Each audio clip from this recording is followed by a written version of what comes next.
Dalam kondisi badai laut yang sangat hebat, beberapa mesin mengalami kebocoran bahan bakar. Rokok yang berasal dari ventilasilah yang diduga menyebabkan percikan api. Dengan egois, dia malah menurunkan sekoci untuk dirinya sendiri.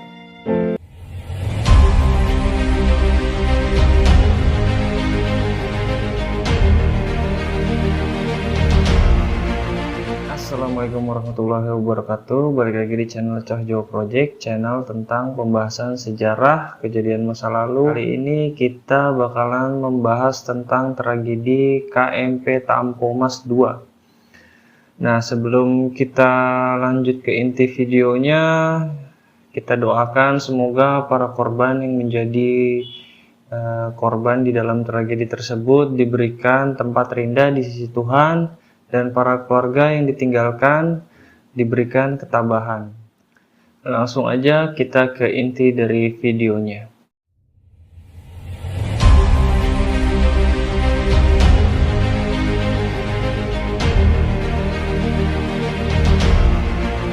KMP Tampo Mas II adalah kapal penumpang milik Pelni atau Pelayaran Nasional Indonesia yang mengalami kebakaran dan tenggelam di sekitar Kepulauan Masalembo. Kapal yang dinahkodai Kapten Abdul Rifai menempuh perjalanan dari Jakarta menuju Sulawesi.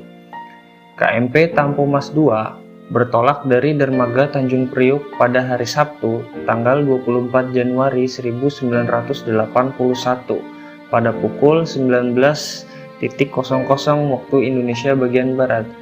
Dan seharusnya KMP Tampo Mas itu hanya memakan waktu 2 hari.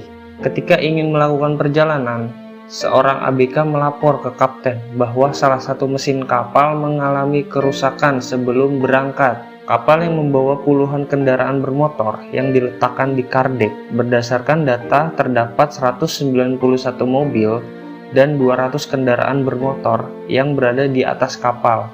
Dan dalam pelayaran tersebut, penumpang yang tercatat adalah 1055 dan 82 awak kapal.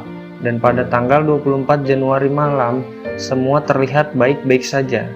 Namun, ombak di bulan Januari memang sangat besar dibanding bulan lainnya. Ombak yang setinggi 7-10 meter dengan kecepatan angin 15 knot sangat wajar terjadi. Dan masalah yang sebenarnya baru terjadi pada tanggal 25 Januari, sekitar pukul 20.00 waktu Indonesia bagian tengah. Dalam kondisi badai laut yang sangat hebat, beberapa mesin mengalami kebocoran bahan bakar, dan puntung rokok yang berasal dari ventilasilah yang diduga menyebabkan percikan api. Para kru yang melihat mencoba memadamkan api menggunakan alat pemadam api ringan atau APAR, akan tetapi gagal. Api pun menjalar ke kompartemen mesin, dan akibatnya selama 2 jam tenaga utama dari kapal itu pun mati. Usaha pemadaman pun dihentikan karena dirasa sudah tidak memungkinkan. Keadaan pun semakin kacau ketika api merambat dan membakar semua dek yang dipenuhi kendaraan bermotor.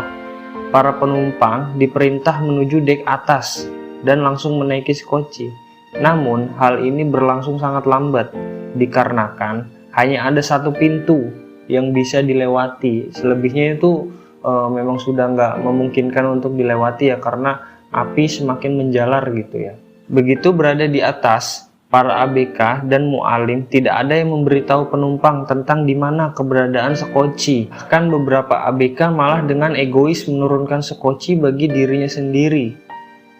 Dari 6 sekoci yang tersedia, masing-masing hanya bisa menampung maksimal 50 orang.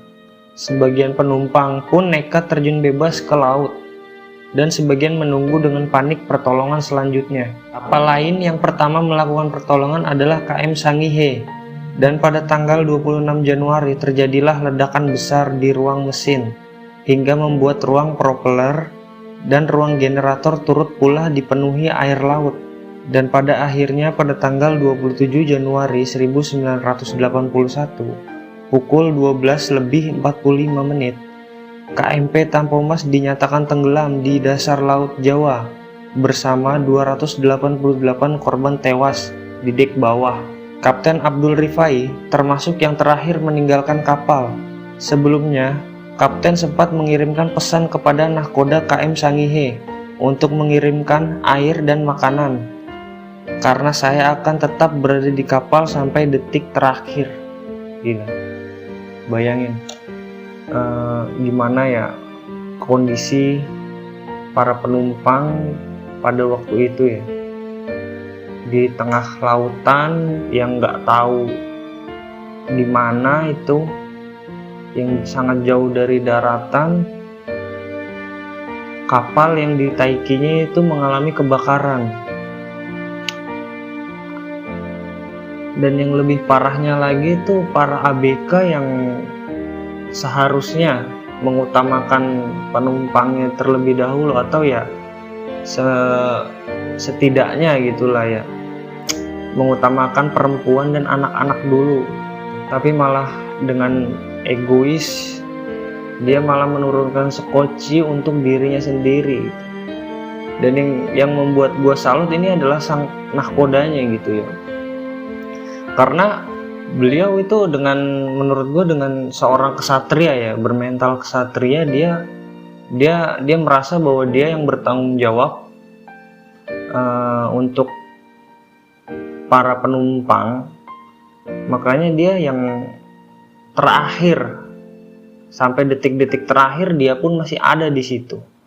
Dan gua rasa kejadian ini tuh nggak ada sangkut pautnya tentang tragedi sebelum-sebelumnya mungkin ya, atau yang pernah kalian dengar segitiga bermuda masa Lembo, atau tentang adanya kerajaan setan di tengah laut. Itu gua rasa sih enggak deh kayaknya. Soalnya kenapa ya? Ya sudah jelas faktor penyebab terjadinya kecelakaan ini adalah percikan api ya, yang diawali dengan kebocoran mesin, kebocoran bahan bakar mesin, terus ditambah ada percikan api. Ya namanya juga kapal kayu, mau segede-gede gimana ya, kalau misalkan kebakar ya lama-lama bakalan habis gitu ya, dan bakalan tenggelam juga gitu. Jadi dan gue juga berdoa semoga para korban diberikan tempat terindah di sisi Tuhan Yang Maha Esa, dan para keluarga diberikan ketabahan. Dan teruntuk Kapten Abdul Rifai, gue angkat topi, respect, karena beliau dengan mental ksatria berada di kapal hingga detik terakhir. Dan akhir kata gue ucapkan terima kasih udah nonton video gue. Assalamualaikum warahmatullahi wabarakatuh.